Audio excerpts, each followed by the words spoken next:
अगर आप web development के अंदर एज अ बिगनर हैं और आप कई महीनों से सीख रहे हैं मगर आप अब तक कोई भी प्रोजेक्ट बनाने के काबिल नहीं है। आपने जावा सीख ली, एचटीएमएल सीख ली, सीएसएस सीख ली, मगर आपसे कोई एक फुली फंक्शनल वेबसाइट नहीं बन रही, तो वीडियो आपके लिए। अस्सलाम वालेकुम, मैं हूं से जो बात करने वाले हैं कि आप इतने महीनों से वेब डेवलपमेंट सीख रहे हैं या आप सीखने वाले हैं, तो आप क्यों प्रोजेक्ट बनाने के काबिल नहीं है। और अगर आप सीखने वाले हैं या सीख रहे हैं, आई होप कि यही गलती कर रहे होंगे जिसकी वजह से आप आने वाले वक्त में कोई भी प्रोजेक्ट बनाने के काबिल नहीं होंगे। आप में इतनी स्किल्स नहीं होगी, आप मतलब खुद को इतना एबल फील नहीं करेंगे कि आप प्रोजेक्ट बना पाएँ। तो मेन रीज़न ये होता है कि हम जब भी किसी चीज़ को सीखते हैं तो हम क्या करते हैं, हम सिर्फ और सिर्फ किसी भी थ्योरी के ऊपर 100% बिलीव करते हैं, जो अच्छी बात नहीं है। आज तो थ्योरी इंपॉर्टेंट होती है, थ्योरी के बगैर आप आगे प्रैक्टिकल भी नहीं कर पाते, मगर थ्योरी के साथ साथ प्रैक्टिकल बहुत ज़रूरी होता है। हम as a newbie web development के अंदर किसी भी टेक्नो स्टेक के अंदर हम क्या करते हैं, हम सिर्फ और सिर्फ सारा 100% अपना थ्योरी पर दे देते हैं, जिसके बाद हम जब प्रोजेक्ट की तरफ आते हैं, हम जब प्रैक्टिकल की तरफ आते हैं, तो हम बिल्कुल भी उस चीज़ को परफॉर्म नहीं कर पाते। तो इस चीज़ को अपने ओवरकम करना होता है। अगर आप कई महीनों से वेब डेवलपमेंट सीख रहे हैं या सीख चुके हैं, तो आपको ये अंदर से लग रहा हो कि यार आप उस लेवल के अच्छे डेवलपर नहीं हैं, या आप अब तक वो अच्छे प्रोजेक्ट नहीं बना पाते जिस पे आपको सेल्फ कॉन्फिडेंस मिले, तो उसका रीज़न ये होगा कि आप जो भी थ्योरी देखते हैं या आपने जो थ्योरी देखी उस थ्योरी को अपने टाइम पे प्रैक्टिस नहीं किया। और सबसे बेस्ट तरीका मेरे लिहाज से ये कि आप जब भी थ्योरी को पढ़ें, आप जब भी थ्योरी देख रहे हो किसी भी ट्यूटोरियल से या किसी भी सोर्स से, तो आप हैंड्स ऑन उस चीज़ को प्रैक्टिस करें। क्योंकि जब आप किसी चीज़ को हैंड्स ऑन प्रैक्टिस करते हैं तो आपके उस चीज़ को याद रखने के चांसेस बढ़ जाते हैं। फॉर सपोज आपने किसी ट्यूटोरियल में अंदर पढ़ा फ्लेक्स बॉक्स, तो उस वक्त आपने उस चीज़ को पढ़ा, उसके बाद आपने उसको प्रैक्टिस किया एंड देन आपने प्रोजेक्ट बनाया, उसके अंदर आपने दोबारा फ्लेक्स बॉक्स को इस्तेमाल किया, तो आपको 50% आ गया।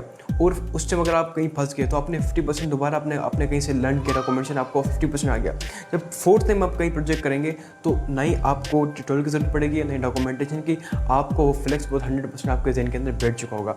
आज तो जब ये अलग बात है कि कुछ चीज़ें चेंज होती रहती हैं या कुछ नया कोई चीज़ आपने बना रहे हैं तो उसके अंदर स्टेक्स या कुछ फिगर चेंज होते रहते हैं, उसकी हम बात नहीं करते, मगर बेसिक सबकी चेंज रहती है। तो नंबर गलती आप ये नहीं करनी है कि आप जब भी कोई टेक्नोलॉजी सीख रहे हैं या स्पेशली वेब डेवलपमेंट, तो आपने टेक्नोलॉजी को जब आप थ्योरी सीख रहे हो तो आपने उसको हैंड ऑन प्रैक्टिस करना है।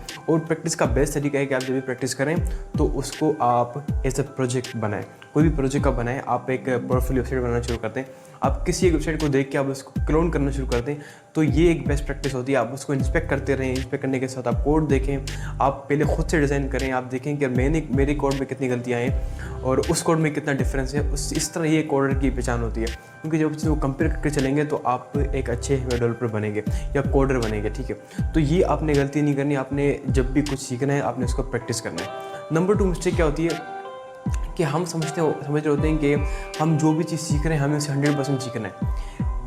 हाल तो ये आप बने कि ये ऐसी बात करती है कि मतलब कोई चीज़ सीखे हम 100% ना सीखें, आप सीखें, मगर मेन पॉइंट ये है कि आप जब भी किसी चीज़ को 100% सीखने की कोशिश करते हैं तो आप उसके अंदर स्टक हो जाते हैं। फॉर सपोज आप CSS सीख रहे हैं अभी या आप सीख चुके हैं, तो आप ये सोचेंगे कि यार मुझे CSS पहले 100% सीखनी है, उसके बाद मैं जावा इसकी तरफ मूव करूँगा या उसके बाद मैं प्रोजेक्ट की तरफ मूव करूँगा। तो आई गारंटी यू कि आप 6 महीने भी लगें आप CSS पूरी नहीं सीख सकते, क्योंकि CSS के अंदर बहुत ज़्यादा लाइब्रेरीज हैं, फ्रेमवर्क्स हैं, टेक्नोलॉजीज़ हैं। आप कितने सीखेंगे, आप सीख के थक जाएंगे और आप एंड में क्या होगा कि आप मतलब इतना टाइम लगा चुके होंगे, ना ये प्रोजेक्ट कर रहे होंगे, ना कुछ अर्निंग हो रही होगी, तो आप बोलेंगे यार इसके अंदर बेनिफिट नहीं है, आप कुछ और स्विच कर देंगे, जो उससे बड़ी गलती है।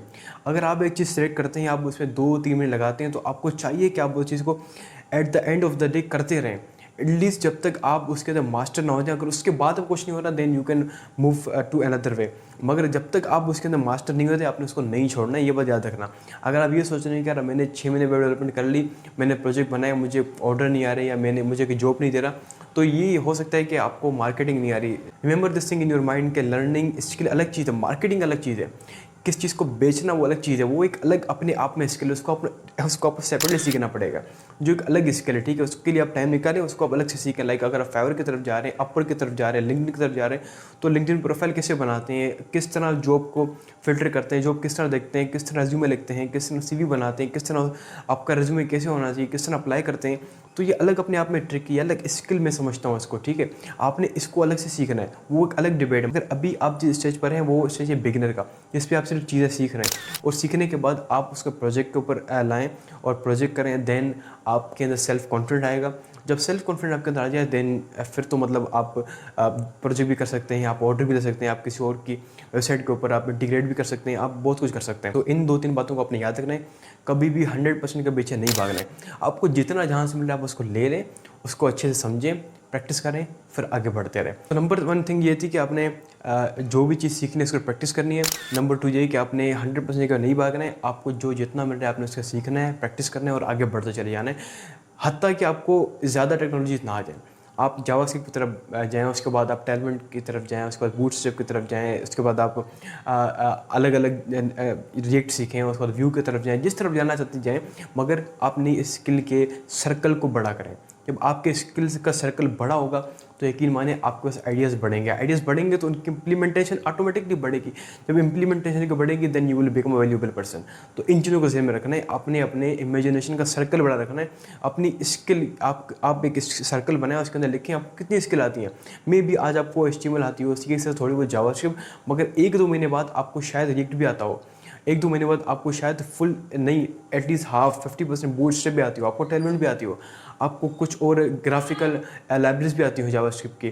तो ये चीज़ आपने स्लो से डेवलप करनी। उम्मीद करता हूँ आपको आज की वीडियो अच्छी लगी होगी। वीडियो को लाइक कीजिएगा, चैनल को तो आपने सब्सक्राइब कर दिया होगा।